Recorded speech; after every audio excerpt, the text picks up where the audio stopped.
welcome to Tech Talk here at a slightly rainy British Grand Prix here at Silverstone.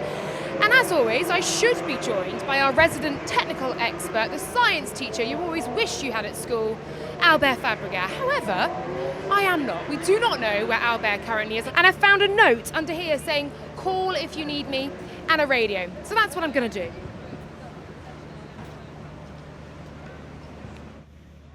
Albert, where are you? You are late for Tech Talk. Hi Laura, I'm not far. I'm coming. Where are you? Box to the paddock, Albert.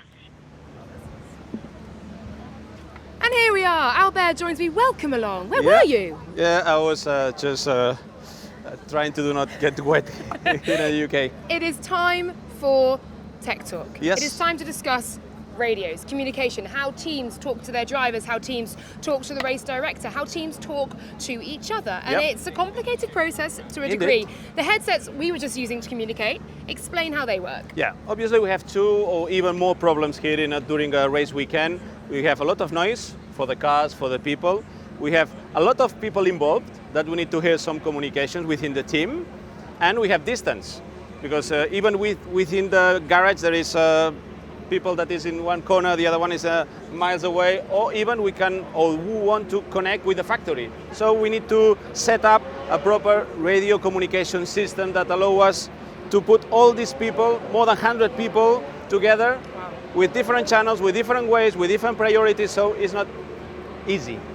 I mean, we do the pit lane reporting. We know how noisy it can be out there. It must be incredibly noisy on the pit wall itself. When I had these on, there was an instant noise cancelling, which would be very helpful. Talk us through the buttons that we see on these as well. Yeah, this is the standard radio that we know, like a walkie-talkie. So it's one-way communication that you press a button and you talk to a microphone and you hear the communication through here. So I can talk to you, but you cannot talk to me at the same time.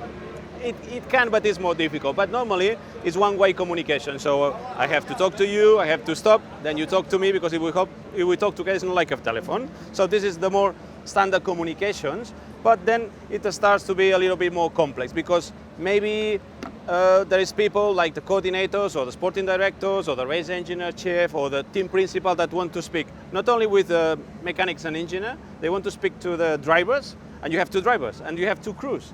And maybe you want to speak one, two, then okay, we got it. We have different headsets that can go with more than one button. So You've got to get that right, haven't you, depending on who you need to talk to. Yes. So you have one side of the garage, you can talk, for example, with the black button for the crew, mechanics and engineers, or to the driver itself. Valtteri, it's James. And on the other side of the garage, two more buttons. So you need two radios. And even if you are on the pit wall and you need a little bit more of a noise cancelling, you can have a part of this. You put these little headphones, let's say, within your ears, and you hear it perfectly. This is the standard communication, let's say. But then there is an upgrade, because when we go to the wall, we see that, for example, Toto Wolff or Christian Horner or any single team principal plugging something on the wall where there is little screens, and this is called the intercoms. That you This see. is what you see on the pit wall, isn't it? The whole system. The whole and system. These are all labelled up depending on who you need to talk and you to. switch it on the lights and you can speak like a channel. But this is completely different. That's go through a frequency, radio frequency, and this is go through optical fiber. So, and this you can speak in two ways. It's like a telephone. So they can speak over each other. Like a telephone, and you can connect to the factory, you can connect to, for example, there is a button to speak directly to the race director. We've heard that broadcast before, haven't we? No longer. A strategy group, tires, the driver, the chief engineer. So there is very different channels where just pressing the button, you can talk to them directly. And just one other job for the role of those on the pit wall, to make sure that they're pressing the right button at the right time, speaking to the right people, and making sure that that strategy is being dissipated in exactly the right way. Yeah. And there is buttons, like as a priority. For example, the sporting director, on the man that is in charge of to dictate when a pit stop happens, it presses a button, it cancels any single communication. So pit stop number 44 and tire set 2, whatever it is, the code that the teams use. When they press this button, any single communication to the crews, it cancels. So they have this message as a priority, and they all listen the same message. It's very, very important. So that's the overriding Yep. button to press, the power button, we'll call Indeed. it. What about those who are on the move? Mechanics, I'm thinking, for example, in and out of the garage, down, ready for pit stops. Obviously, they're going to need a system in which to talk, Yep. but this isn't exactly, That's I'd perfect. say, friendly for moving, running around. So we have something that is a mix between the intercom and the radio. That is what is called, you know, the bolero. That is bolero, yes. yeah, dancing. You like the boleros? Nice boleros. So it's called the bolero. That is a mix between a radio and an intercom. So you can talk like on a telephone, two ways, very clear signal. It's more clear than a radio, that you can have more noises, but it's limited to the people that can use it because the frequencies it uses is a little bit more close. So you cannot use this because it's more efficient than the radios, but some people like the chef mechanic or the race engineer, when they leave the wall, they can switch to this kind of radio that is going through optic fiber, and it works more efficient. And the signal is more clear. It's like a telephone. It's what we hear when they talk to the driver. So not a single radio message will slip Yep. through any gaps. But what if they want to say something confidential? We're so used now, and we love to hear it, the radio messages being broadcast live. Yeah. And it creates some incredible moments in a Grand Prix, some, pivotal moments within a race itself. What about the confidentiality if they wish to speak to just the driver or just a certain member of their team? When the driver is on track, every single conversation between the wall and the driver is open. Every single team is listening, the other drivers, the teams. But in one moment, there is one moment where only the driver and the engineer can listen what's the conversation. When the umbilical, the umbilical, that cable that is on from the Yes. top of the lights inside the garage, they switch it on the car. There is a lot of information going through and configuration of the car. When the umbilical is on, the radio messages between driver and engineer are confidential, only for the team. Because it's mainly when they discuss something about the setup or very confidential things, so other teams cannot hear what they say. Okay, so there's still some things that are kept secret in the world of Formula One. And clearly, in a Formula One car, indeed, with a driver in the cockpit, they're not going to have a headset like this, they're No. not going to have a Bolero, they're certainly not going to have one of these alongside their steering wheel. Definitely not. So talk me through the setup for the drivers within the helmet themselves. Within the helmet, as you said, there is no volume for certain amount of headphones. So what they have is a very little microphone like this. Most of the drivers like to put it in the helmet, so it goes inside the foam that is inside the helmet, and they can talk about anything they want. Sometimes it's better, sometimes not, because there is a little bit gap between the mouth and the helmet, so sometimes the signal is not that good. Yeah, apologies, Max, your radio is still poor.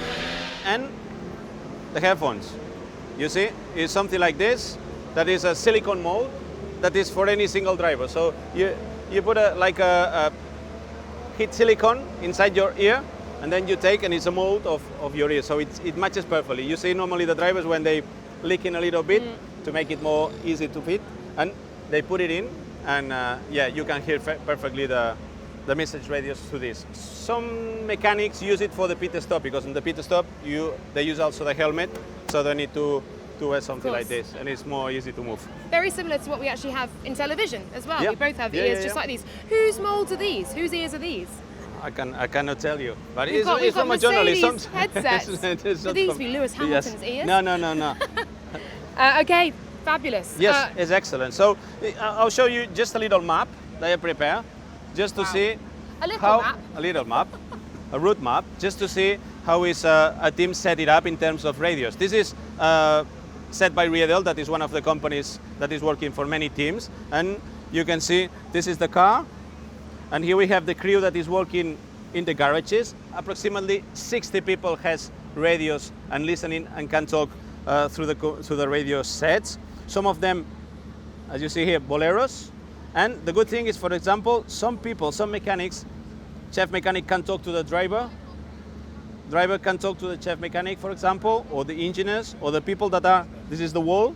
But for example, the guy that is setting the pressures on the tires cannot talk to the driver. He can only talk to other mechanics, so there is preferences, there is priorities where not everyone can talk to the driver. It could be a little mistake. I don't know if someone is talking about the tire pressure, driver doesn't want to hear that. So there is a lot of people involved. This is the wall where you can see the intercoms that were talking. Sorry, this is the wall. This is the engineering trucks, the trucks that are behind the garages. There's people working there. Yeah.